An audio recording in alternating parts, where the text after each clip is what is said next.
Hormuz में commercial जहाजों पर आईआरजीसी का बड़ा एक्शन। हॉर्मुज के दक्षिण छोर से जा रहे जहाजों पर फायरिंग की आईआरजीसी ने। ओमान तट के नजदीक आयवों के बनाए रूट पर फायरिंग की है। किसने की है? ईरान की सेना ने की है। गैर कानूनी रास्तों से जा रहे जहाजों को रोका है, यह भी कहा है आईआरजीसी ने। तो हॉर्मुज स्टेट कहने को तो खुल रहा है, लेकिन आईआरजीसी किसी न किसी तरह अपना कंट्रोल वहां पर बनाए हुए है, वरना जो चीज फ्री है वहां। UEM जयपुर एक आदर्श लक्ष्य है। भावी छात्रों के लिए अच्छी नौकरी, भविष्य के लिए तैयार कौशल के साथ अच्छी शिक्षा। पर गैर कानूनी क्या, लेकिन ये कह रहे हैं कि ये जहाज गैर कानूनी तरीके से जा रहा था, इसलिए उसको हमने रोका। तो हॉर्मुज में नियम तोड़ा तो विनाशक हमला। शिपिंग कंपनियों को आईआरजीसी की बड़ी चेतावनी। आईआरजीसी की मंजूरी बिना हॉर्मुज से नहीं निकल सकते जहाज। हॉर्मुज का कंट्रोल सिर्फ ईरान के पास। हमलों के बीच आईआरजीसी ने बयान जारी किया है। तो स्टेट ऑफ हॉर्मुज अभी भी फ्री नहीं है, उसका कंट्रोल अभी भी ईरान के पास है। यह कह रहा है आईआरजीसी, हमारी मंजूरी होगी तो तुम्हारा जहाज निकलेगा। शिपिंग कंपनियों को यह चेतावनी दी है आईआरजीसी ने।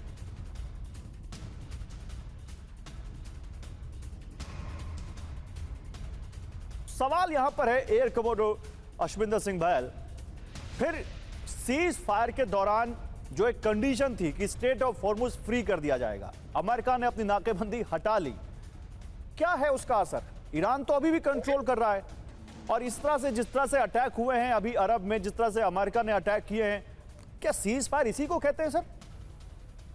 गौरव जी जय हिंद, धन्यवाद बुलाने के लिए, और साथ में सभी को पैनलिस्ट को जय हिंद। बहुत इंपॉर्टेंट चीज आपने बताई है, लेकिन मेरे हिसाब से इस समय पे युद्ध जो है वर्चस्व का युद्ध है। युद्ध जो है स्ट्रेट्स ऑफ हॉर्मुज पे कंट्रोल का युद्ध है। युद्ध जो है इस समय स्ट्रेट ऑफ हॉर्मुज को टेस्ट लेते हुए जो इनकी MOU की बाउंड्रीज हैं उसको टेस्ट कर रहा है। यानी कि ईरान तो चाहता है कि मैं कंट्रोल रखूं स्ट्रेट्स ऑफ हॉर्मुज पे, उधर कहीं ना कहीं ट्रंप के ऊपर बहुत बड़ा प्रेशर है, नेतन्याहू का, और साथ में सेनेटर लिंडसे ग्राहम का, और उसके अपने जो मागा के राइटिस्ट एलिमेंट्स हैं जो कह रहे हैं आपने सेल आउट कर दिया ईरान को, उनके ऊपर बहुत बड़ा प्रेशर है। और ये सारे प्रेशर के अंदर इस समय ट्रंप फंस चुके हैं, क्योंकि अगर ट्रंप एक साइड पे जाते हैं, पीस डील का कंप्लीट जाते हैं और ईरान इधर कंट्रोल ले लेता है स्ट्रेट्स ऑफ हॉर्मुज का, तो कहीं ना कहीं सेल ऑफ देखा जाएगा। दूसरी तरफ अगर हम देखें कि अगर ट्रंप लड़ाई का और युद्ध पे जाना चाहते हैं तो इससे ऊपर कोई भी एक्सक्लेट नहीं करना चाहता, क्योंकि 2/3 लोग जो अमेरिका के हैं वो युद्ध नहीं चाहते हैं। तो चाहे ट्रंप युद्ध पे एस्केलेट करे या ना एस्केलेट करे और पीस पे भी जाए, रिपब्लिकन पार्टी की हार निश्चित है मिड टर्म इलेक्शंस के अंदर, क्योंकि वो सिचुएशन बन चुकी है और मागा भी स्प्लिट हो रहा है। आखिरी चीज मैं इस पे ये कहना चाहूंगा कि ईरान की हालत भी बहुत पतली है,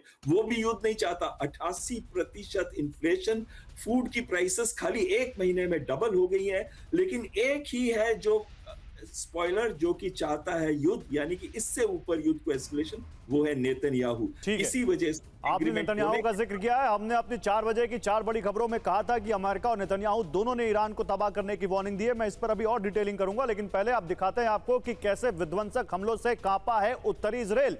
नेतन्याहू का जिक्र किया गया है तो इजराइल की बात कर लेते हैं। इजराइल पर हमले हुए हैं, खासकर नॉर्दर्न इजराइल में रिहायशी इलाकों में जबरदस्त विस्फोट। उत्तरी इजराइल में हिजबुल्लाह ने रॉकेट दागे हैं, उत्तरी इजराइल में हूती ने भी रॉकेट हमला किया है। फिलिस्तीनी मीडिया का यह बड़ा दावा।